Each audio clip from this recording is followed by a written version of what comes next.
burden and a source of corruption institutionalized by the state. The MMDA says it will cooperate should the matter merit a legislative investigation. George Cahiles, CNN Philippines. Could a cable car ride over Metro Manila's traffic be a reality soon? Senator Robin Padilla is suggesting this along with other measures to solve the perennial traffic problem. Padilla proposed the idea in a plenary session after Senator J.V. Ejercito stressed the need to improve railways and upgrade train systems. Meron pong isang nauuso din ngayon na kung tawagin po nila ay ropeway. Ito po yung paggamit ng cable. Nais ko din po sana na maimungkahi po sa inyo na ito po ay bagay din sa Pilipinas, lalong-lalo na sa Metro Manila dahil sa traffic. Ito po yung mga cable car. Opo. Padilla briefly suggested the cable car concept and agreed that railways and train systems are best for Filipinos, citing the country's geography. Padilla, however, said he only offered the idea in response to Ejercito's speech and did not elaborate or reveal plans about this system. In 2018, then Transportation Secretary Art Tugade floated the idea, and the French government later financed a feasibility study for the system. A Senate panel holds a hearing on various issues hounding the energy sector, such as power outages, high electricity prices, and measures that need amending. Amor Santos reports. Palagi na nga brownout pagdating sa singilan, ang taas ng bill ng kuryente. At kapag hindi nakabayad on time, pinuputulan agad. Pwede ba, Secretary Letilla, do something about that? Lawmakers grill Energy Secretary Rafael Lotilla on the recurring power outages and higher charges in the provinces. Lotilla says while power reserves are enough approaching the cooler months, assuming no sudden breakdowns of power plants. But summer months, I have to tell you that I'm beginning to have also not only, I'm not going to say nightmares, but concerns about that. And we will do our best precisely to address the stranded power out there. Like in Negros, it's stranded because, and in Bataan. Citing his experience running an industrial ice production business in Cagayan de Oro City, Senate President Mig Zubiri says businesses are struggling with the high cost of electricity in Mindanao. Boss, paano ka naman magsasurvive na kumpanya kung o MSME kung 16 to 18 pesos per kilowatt hour, dito sa Manila 9 pesos per kilowatt hour. Let's not fault this administration because I also support this administration. The President gave us the marching orders. Baba ang presyo ng kuryente. Lotilla says the government cannot afford to subsidize electricity. He adds the goal is to tap into new energy sources, including nuclear and tidal, but these are costly and need time to develop. We should not ban technologies, but we should set standards. Meanwhile, Senate Minority Leader Coco Pimentel wants a standard format in electric billing statements to make it easy for consumers to understand, while Tulfo wants a list of government officials with links to electric cooperatives. Kapag nagreklamo yung taong bayan, pupunta sa kanila, walang ginagawang aksyon ng mga kooperatiba dahil ang kanilang padrino ay mga matataas na opisyales ng probinsya. Lotilla says the DOE is not an intelligence or investigative body, but adds the agency will look into this. Amor Santos, CNN Philippines. Less than 2 weeks before the new academic year kicks off, education officials appeal to parents to avoid enrolling their children at the 11th hour. DepEd spokesman Michael Poa says it has been a practice in previous years for students to enroll at the last minute or even while classes are ongoing. We really want to be better prepared sa pagbabalik eskwela kasi nga COVID, dengue, monkeypox, and then of course may mga nasirang schools sa Northern Luzon and may kakulungan pa rin tayo ng classroom sa Metro Manila. We have strategies for that, but in order for those strategies to be effective, we need to get concrete numbers kung ilan talaga yung ine-expect na mga learners per school. Over 18 million elementary and high school students have already enrolled in public schools so far. Classes will open on August 22nd for a 2-month transition period from blended learning to full face-to-face classes by November. DepEd says this transition period will determine if some schools will be allowed to continue with the blended learning setup beyond November. The Education Department also asking for more funds to repair damaged classrooms. At the hearing of the House Committee on Basic Education and Culture, DepEd Undersecretary Epimaco Densing said the budget for classroom repairs should be increased to at least 16 billion pesos. The Budget and Management Department allotted only 1.5 billion pesos for rehabilitating classrooms under the national budget next year. Since 2015 or 2016, many of the repairs have not been budgeted for us to be able to address these calamity hit areas. In fact, as of today, the budget needed to be able to update and ensure that the repairs have been made is close to 40 billion pesos. And based on our consultation with the Department of Budget and Management the previous week, they mentioned that for our budget for next year, while the NEPs has not been finalized by as of last week, they've mentioned that for new construction, they have allotted 5.9 billion for DepEd, 1.5 billion only for repairs, and 2 billion for a quick response fund. Densing says there is a shortage of 91,000 classrooms nationwide. He says the agency is working on interventions such as holding classes in shifts and constructing temporary learning spaces. When we come back, Metro Manila's 1-week COVID-19 infection rate slows down, but infections are seen to peak next week. And President Bongbong Marcos appoints a new Overseas Workers Welfare Chief and other seasoned officials in the Migrant Workers Department. Keep it here on News 9.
Welcome back to Newsnight. Senate President Mig Zubiri says senators will look into the COVID-19 vaccination program law. This as Health Officer in Charge Maria Rosario Vergeres says amendments are needed to extend the validity of the measure. The state of calamity takes effect until September 12th. This means the vaccination law will no longer be in place beyond that date unless the President extends the declaration. Dito po nakataya ang mga EUA ng ating bakuna, nakataya ang ating mga tax exemptions para po dun sa mga assistance na nakukuha natin. Nakataya rin po dito at nakatali ang emergency procurement na atin pong nagagawa because of the pandemic. And nakatali din po dito ang pagkontrol natin ng presyo ng iba't ibang commodities because of the pandemic. Zubiri joining calls to allow the rollout of second booster shots for the rest of the general public, while the Senate imposes a lockdown for guests for the next 3 weeks following the infection of 3 centers. Zubiri says only select resource persons will be allowed inside their building. Senate Committee on Health Chairperson Bongo will sit down with the Health Department next week to discuss pandemic response. Among the issues to be tackled are the expired COVID-19 shots and the possible escalation of alert levels. Go says they will also discuss measures to address the threat of monkeypox, including border control and surveillance efforts. In the United States, a new strategy to stretch the supply of monkeypox vaccines, but CNN's Amy Kiley reports it may still not be enough to meet short-term demand. We will likely still run out of vaccines before we run out of arms. That's despite a new plan to stretch the U.S. supply of the monkeypox vaccine. It lets providers put smaller dose shots into the skin rather than under it. That allows each original dose size to vaccinate up to 5 people. The national stockpile has more than 400,000 doses. Now they could help protect more than 2 million people. Intradermal injections are often used for TB skin tests and have been used for other types of vaccines before. The change is the result of an emergency use authorization from the FDA. The agency began exploring viable scientific options that would allow for greater access to the currently available vaccine. It also allows children at high risk of infection to get under the skin vaccinations. They rarely get monkeypox, but over the past week, there has been an uptick in potential exposures of children. Stretching the vaccine supply still might not meet short-term demand. People are lining up for the shots, and the disease is still spreading. The U.S. has more than 9,000 cases on record. It comes down to like anything you touch, utensils, cards that we're all shuffling cards. We pass the cards to each other. We're playing spades, to be real. Officials say the U.S. will get millions more doses of the monkeypox vaccine in the coming months. I'm Amy Kiley reporting. The U.S. declared monkeypox a public health emergency last week. Now, back here at home, the number of COVID-19 cases in Metro Manila may peak next week, but the Octa Research Group says it still has to monitor the trend. Octa says the one-week growth rate in the capital went down to 5% as of August 9 from 14% on August 2. The rate of people testing positive, although still higher than the 5% benchmark, dropped to 15.9% on August 8th from almost 17% the week before. Octa earlier said the COVID-19 wave in the country may last until the Burr months, with provinces seeing very high positivity rates.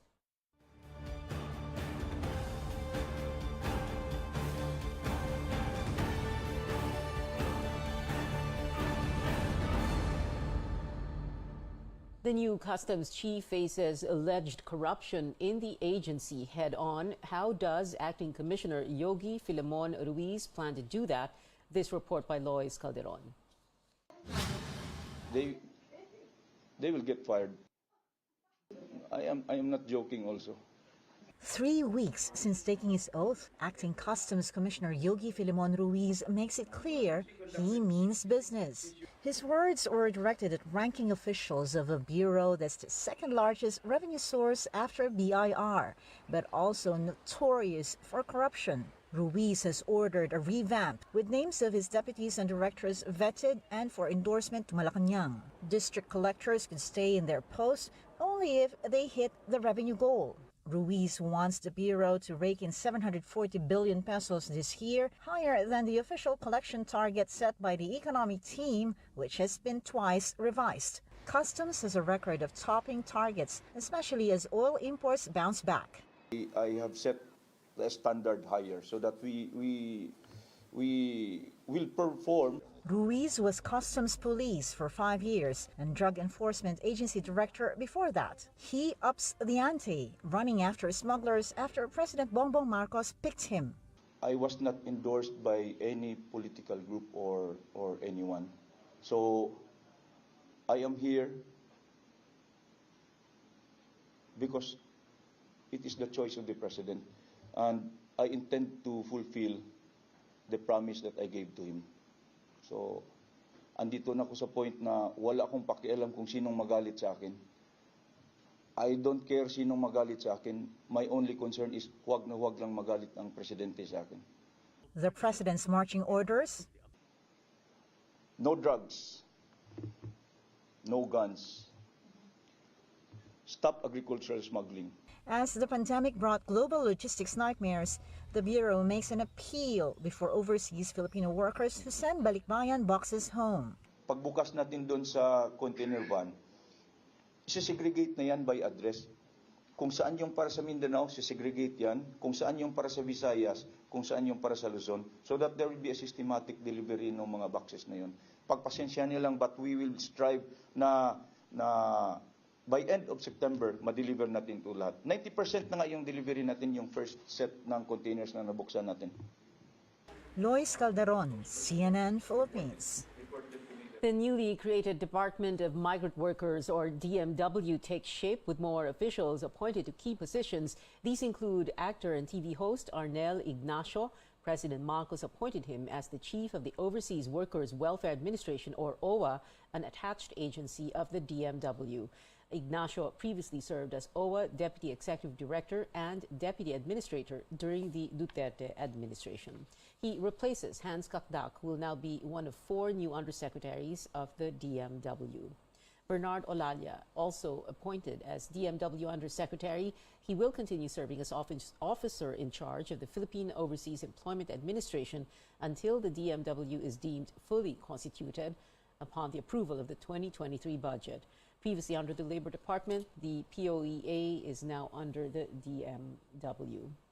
Overseas, the death toll from the record rainfall in South Korea rises to 9 as forecasters warn of more bad weather. Seoul officials confirming 2 of the fatalities were Chinese nationals.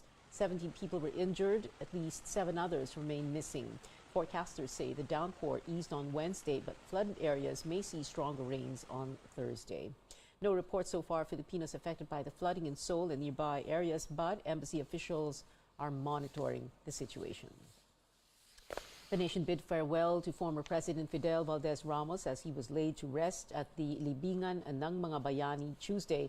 But tonight on Politics as Usual, we continue to honor FVR, not as the former leader, but as a family man through his grandchildren's eyes. Join me later as Sam Ramos-Jones, Patrick Halasco, and CJ Sembrano, often called FVR Liit, tells us stories about their Lolo Eddie and their new mission to keep his legacy alive. That's at 8 p.m. only here on CNN Philippines.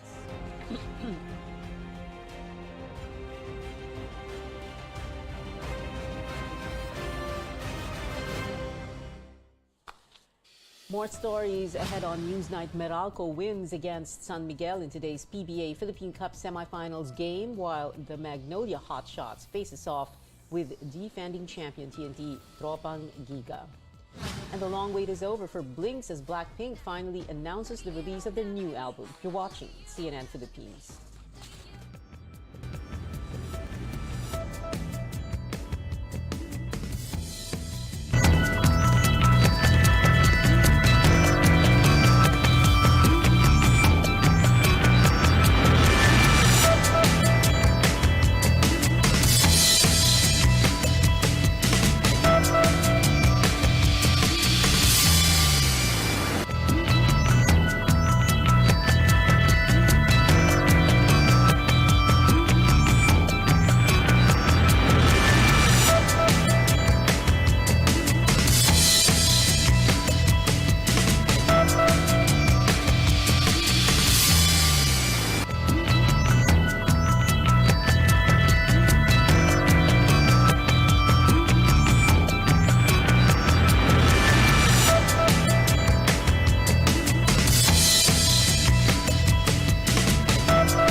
two Filipino-made Cube satellites that have ended their mission. Maya 3 and Maya 4 re-entered the atmosphere on August 4th and 8th, respectively. While in orbit for 10 months, the satellites transmitted amateur radio-based system beacons to 10 countries. The Stamina 4 space program leaders said Maya 3 and Maya 4 were pivotal in the local space industry's development. From welcome to goodbye, tennis superstar Serena Williams says in a Vogue article that she will evolve away from the sport after this year's U.S. Open. On Instagram, she said she will focus on being a mom. The news comes a day after the 40-year-old won her first singles match in 430 days at the Canadian Open. Serena is regarded as one of the greatest tennis players of all time, with 23 Grand Slam titles to her name. And rising NBA star Jalen Green reconnecting with his Filipino roots, coming back to the Philippines today. This is part of the JG4 Manila tour under sportswear brand Adidas Philippines. The Houston Rockets player is one of its ambassadors.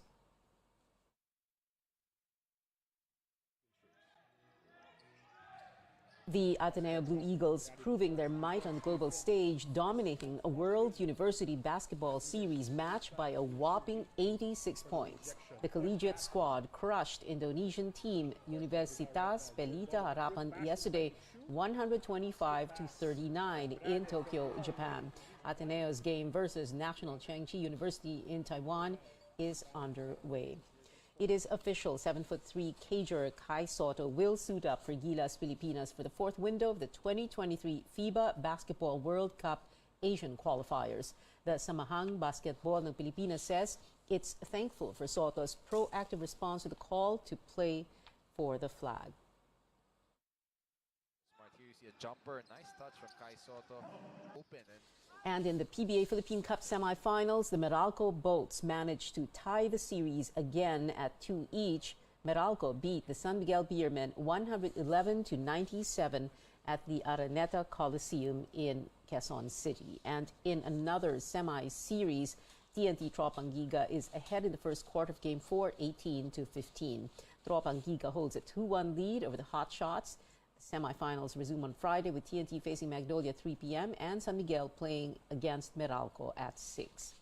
Members of the NU Lady Bulldogs speaking up after their shocking release from the national women's volleyball team that was supposed to compete at the AVC Women's Cup this month. Pauline Versosa tells us how the players are reacting to the sudden decision. Shocking and painful. That's how players of National University described their sudden removal from the national women's volleyball team. In a letter dated August 7th, the Philippine National Volleyball Federation released all NU players who formed 12 of the 14-woman pool, citing that they may not perform at their best level due to restrictions and conditions that hinder training and overall program. This, despite the players already training for 3 weeks under national team head coach Jorge Souza de Brito for the AVC Women's Cup later this month. So, nagulat po kami lahat. Sabi, ganun-ganun sa isang iglap, wala na pala tayo sa national team. Parang after all, na lahat ng teams, tinalikuran yung invitation, tas kami, parang kinut short namin yung time namin with our families and friends, ganyan, para makapagpahinga after UAP, para dito po sa national team. Tapos ganun lang din po yung mangyayari. Players say the removal came immediately after they declined to play as a last-minute replacement for Japan in the semifinals of the Premier Volleyball League. The notice from the PNVF coming only 2 days before the tournament, raising concern among the Lady Bulldogs on their preparedness with their current training condition just at 70%, with some players still nursing injuries. Para lang yun sa safety din. Parang, syempre, ibang level na yung lalaroan namin. Yung AVC, iba't ibang bansa yung makakalaban namin. And hindi lang sila basta-basta players. So, kung hindi maayos yung preparation, di ba nga, sabi po nila, if you fail to prepare, you're prepared to fail. So, yun po yung kinakatakutan namin mangyari. NU team manager Mariana C. Diet also stressed management simply acted upon the sentiments of their players with the welfare of the student athletes in mind. I really don't know what they mean by restriction and condition, but the program was really 5 weeks for ABC. Nothing in between. It's really written, it's Asian Volleyball Confederation Cup. So that's the expectation of all the team. May si Coach George na if you don't play for PBL, you're you cannot play for ABC. So siyempre, ito mga bata, iyak yan. Players expressed dismay after pouring much time and effort, even answering the call of the national team when others begged off. For now, they say they just want to move forward and shift their focus back on their title retention bid in the UAAP. Nakakasad lang po kasi parang hindi po na-appreciate siguro on our part, on our end, na lahat po ng effort. Tapos parang mali pa po namin. Hindi naman matatapos yung volleyball sa ganitong sitwasyon. And let's just hope na things will get better. In our heart, we really wanted to help the PNBF. To Mr. Susara, to the rest of the stakeholder of PNBF, we will still support you. 100% yan. PNBF. Ang hope ko lang, baguhin naman natin yung sistema at saka programa. Yun lang, baguhin lang talaga natin. Hindi tayo pwedeng ganito. The eventual champions of the PVL will instead represent the flag in the ABC Women's Cup, taking place from August 21 to 29 at the Phil Sports Arena. Bolin Verzosa, CNN Philippines. Speaking to CNN Philippines Sports Desk, the National Volleyball Federation President Ramon Tatsuzara commenting on the issue, saying, quote, "When you lend your players to the national team, you must follow the plans and programs," unquote, adding that the Lady Bulldogs would play for the country if they really wanted to.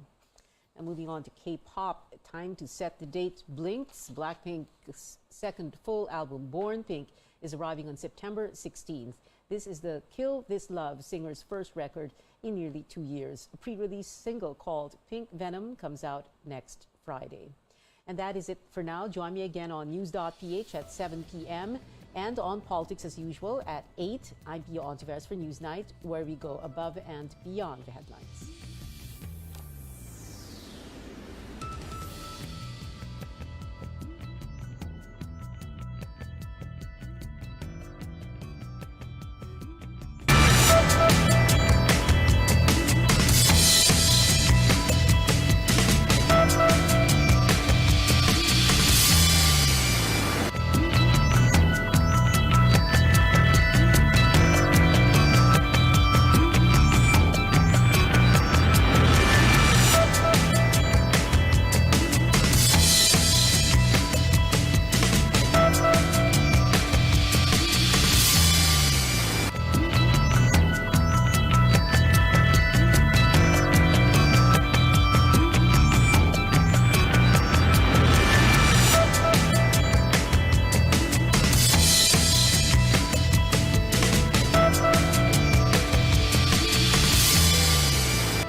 Do you sometimes notice that you have blurry or cloudy vision despite wearing proper eyeglasses? Or do you have trouble seeing properly at night and are a bit more sensitive to light? Do you sometimes notice that you have blurry or cloudy vision despite wearing proper eyeglasses?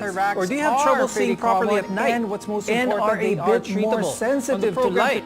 Well, you may be starting to develop cataracts. Have no fear though, cataracts are pretty common and what's most important, they are treatable. On the program today, we'll talk about what causes this condition and ways to prevent as well as treat them. I'm Dr. Freddy Gomez and welcome to MedTalk Health Talk on CNN Philippines.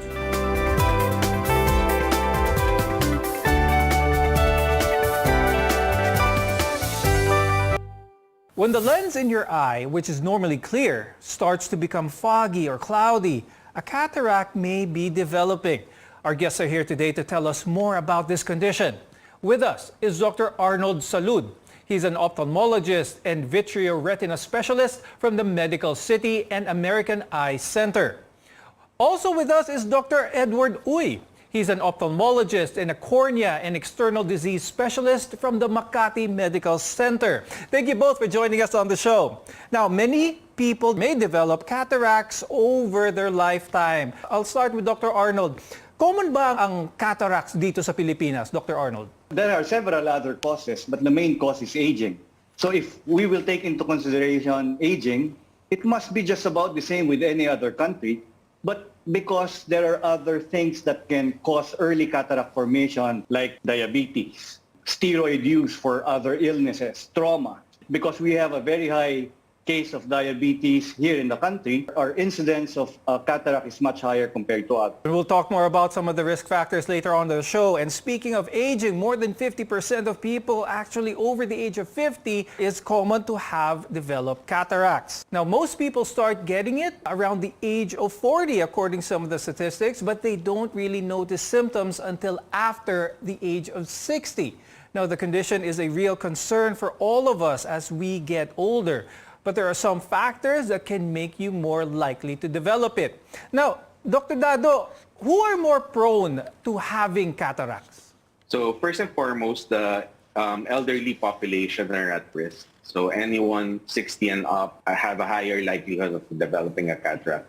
People who are medically not normal in the sense that they have a medical illness will be also more prone to get it earlier. Now, Dr. Dado, we all know that smoking is linked to a lot of diseases, heart disease, lung disease, but some of the studies also show that it's also linked to some eye problems as well, including cataracts. Could you explain this a little bit for us? So smoking affects the body in a way where no one really realizes how severe it can be. So if it affects the eye, usually cataract is one, macular degeneration is another. Now, in fact, the United States Food and Drug Administration reported that people who smoke are 2 to 3 times more likely to develop cataracts. So quitting smoking cigarettes can significantly reduce your chances of developing it.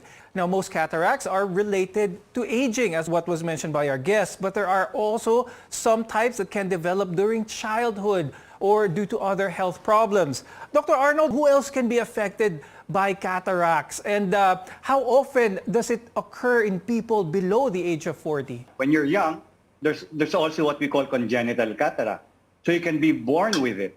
And as mentioned, people might not notice that they are starting to have cataract, but that's the importance of seeing your doctor, especially if you have other illnesses in your body. Dr. Arnold, let's touch on the trauma part a little bit that causes cataracts. Can something like corneal abrasions, like wearing contact lenses for long periods of time, can this be classified as a trauma that can lead to a cataract in the future? Strictly speaking, no, because with corneal abrasion, you just touch the front part of your eye. Again, I always try to compare the eye with a camera. The cornea is the cover of the lens. So if you scratch it, there's no effect on the lens itself.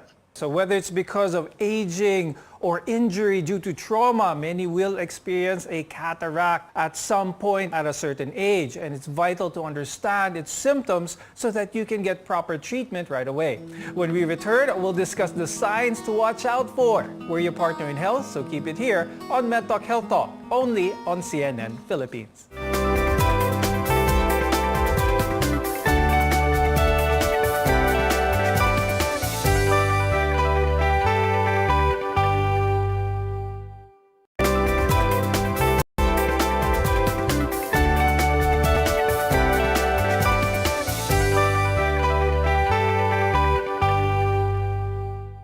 I'm Dr. Freddy Gomez and welcome back to MedTalk Health Talk on CNN Philippines. More than 50% of people over the age of 80 may develop a cataract, and they occasionally occur in young people as well, but not that often. So it's when the lens of the eye becomes foggy or cloudy, which can lead to blurry vision or vision loss if it prolongs any further. Now, Dr. Dado, let's talk about what to expect at first when someone develops or starting to develop a cataract. Ano yung mga unang simptomas na mararamdaman ng isang tao?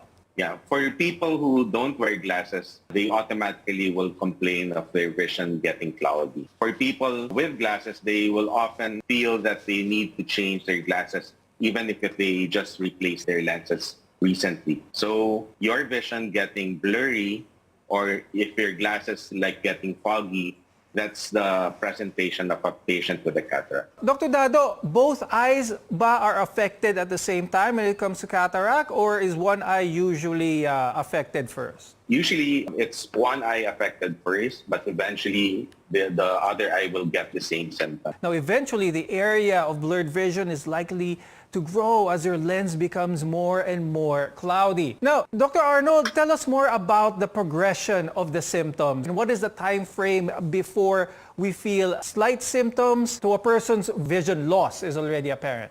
We always describe to our patients that having cataract, we will have cloudy vision. And a lot of them find it hard in the beginning to accept that it's the cloudy vision that's disturbing them. Later on, it gets worse, like looking through a frosted glass. And that's quite late already. The reason why I asked that, Dr. Arnold, because I think ugali sa mga Pilipino is titiisin hanggang kaya. So what is the best time? Is earlier better than later in this case when it comes to cataracts? Well, to me, two things. We always discuss levels of cataract, but there's some form of subjectivity to it. No? An early cataract for one person may not be that early for another person. So at the end of the day, I think it all depends on the person himself or herself. No? If he or she feels that the quality of life has changed, then the cataract has to go. And the only way you'll find out really is if you visit your doctor. Yes, that's true. To emphasize to our viewers, if you notice anything that changes and affects your quality of life, always have yourself checked. Dr. Dado, we talked a little about some of the risk factors, but let's go through some of the causes of cataracts. What was mentioned, of course, is diabetes, and having it can make you more vulnerable to cataracts. Tell us more about this, Dr. Dado. Is this a case of all diabetics, or are there certain parameters which may prompt someone who is suffering diabetes to develop cataracts? It's more of those people who are undiagnosed diabetes, people who are diabetic, diagnosed but with poor control. The longer you're diagnosed with the disease, the higher the chance for you to develop a cataract.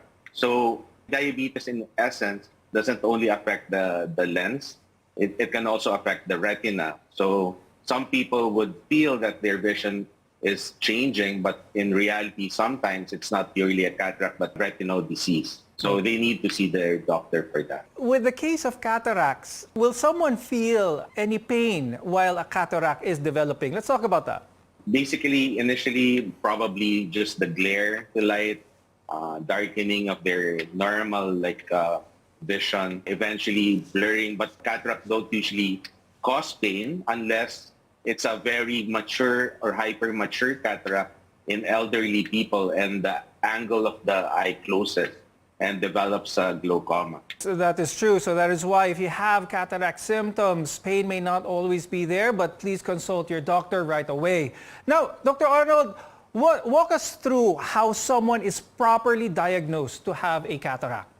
You can diagnose it two ways, by talking to your patient. And the best way really to diagnose it is the instruments that we use in our clinic. We have very specific instruments that can visualize the lens of the eye. And just looking at the lens, we can tell you if it has become cloudy already. Now, Dr. Arnold, can cataracts be properly diagnosed kapag pumunta sa mall, dun sa paggawaan ng mga eyeglasses, or where do you recommend a person be properly diagnosed when it comes to cataracts? Our partners are optometrists who handle the optical shops that you find in the mall. Okay, we would usually go there if we think that the eyeglasses that we wear are not functioning the way we want them to be. So it's either your grade has changed because you're growing older and your grade can actually change, or your vision is deteriorating because your lens is starting to become cloudy. So if that is the case, when your optometrist tries to get your grade via refraction, they'll find it hard. So eventually, they'll direct you to the friendly ophthalmologist as well. Now, cataracts can and will worsen over time, so your doctor will most likely recommend surgery for the treatment. More on this when we return. Your health is our mission here on MedTalk Health Talk. You're watching CNN Philippines.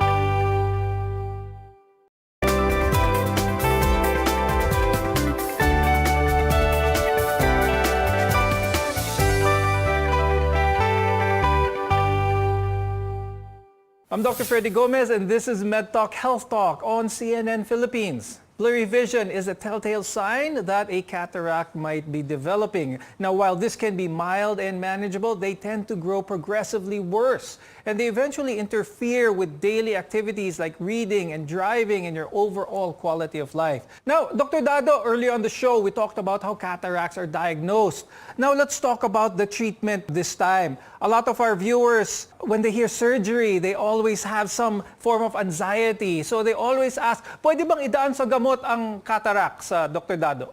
Not all cataracts needs a surgery right away. So for people who can still wait or they decide to wait and just be corrected with spectacles, that's their decision. But it's more of the patient being given the proper information for them to undergo the procedure safely. Okay, so Dr. Dado, what you're saying is surgery is the best option when it comes to cataracts, but during the initial stages of an early cataract, yung medyo blurry pa lang ang vision, surgery can be held further down if corrective lenses can still compensate for that blurriness. Is this also applicable for those, like what we talked about earlier, those who are younger than 40, those who have probably a genetic predisposition to cataracts? Does the treatment follow the same for them as well, Dr. Dado? So for people with a genetic problem like developmental cataract, they usually get blurred vision slowly. So it's a slow progression to the eventual surgery. So if the patient can still wait, then we usually advise them to just be more worried about the symptoms of the glare to light and all that. But eventually, if the vision can't be fully corrected or helped with spectacles, then we advise surgery. Now, Dr. Arnold, pag-usapan natin yung surgery mismo. Ang number one tanong dyan, masakit ba ito, Dr. Arnold? Again, for our audience, there are several kinds of surgeries for your cataract, no?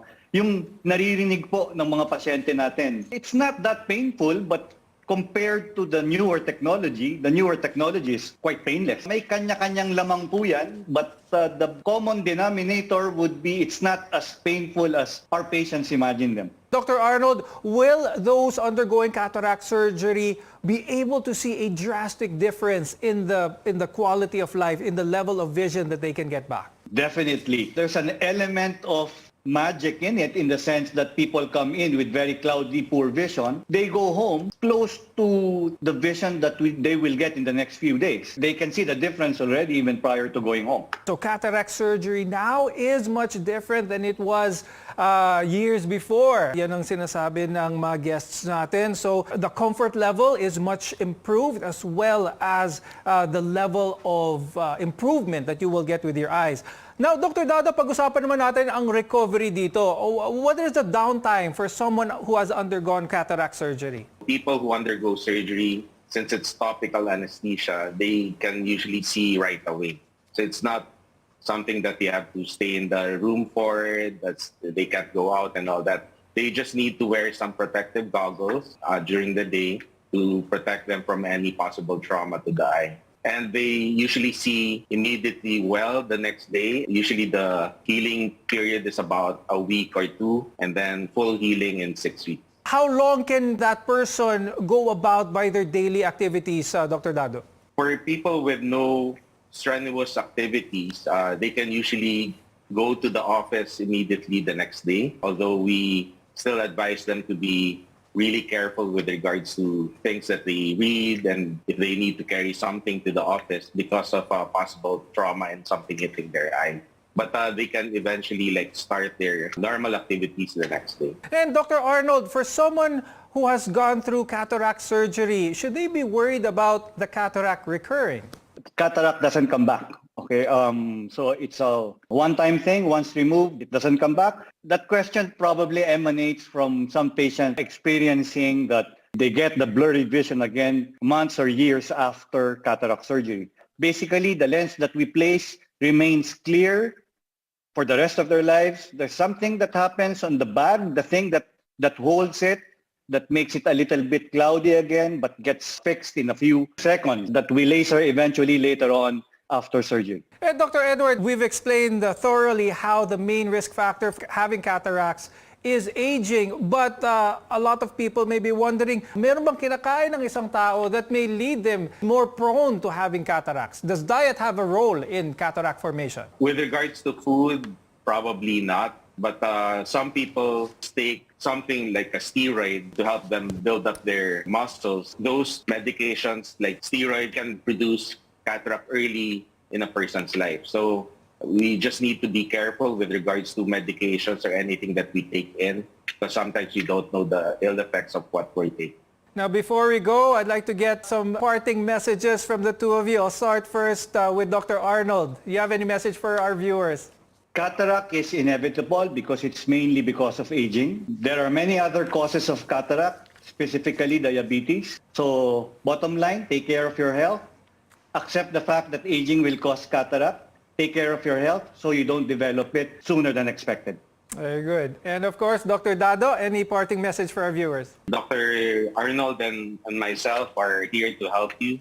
So doctors are not here to for you to be afraid of. So just a reminder for you to see your doctor so that we can help you with cataract if ever you have one, for better vision and better quality of life. And we definitely know more about cataracts today with this episode, thanks to the two of you. So thank you very much, Dr. Arnold Salud and Dr. Edward Uy, for being with us today and sharing your information with all of us.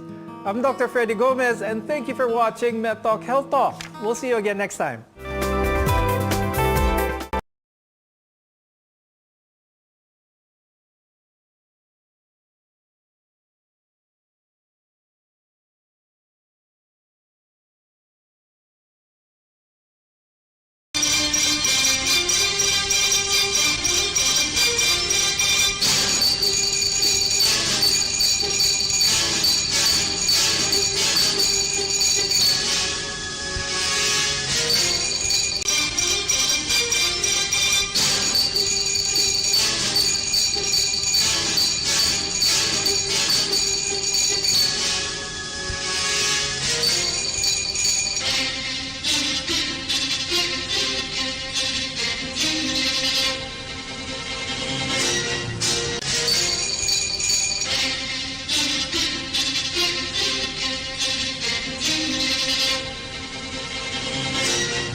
Kumakalat breaking tweet ni at hindi ito scam. All caps, gamot sa cancer. Question mark. Miracle tea exclamation. Mapa stage 1, stage 2, stage 100. First 100 emoji to DM will be healed with good hair.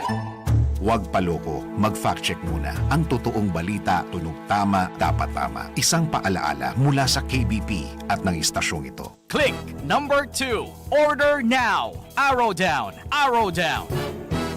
A first on radio, DZKI-IRIGA welcomes CNN Philippines to bring you the latest. News you can use, news you can trust. Listen to Newsnight, weekdays, 6 p.m.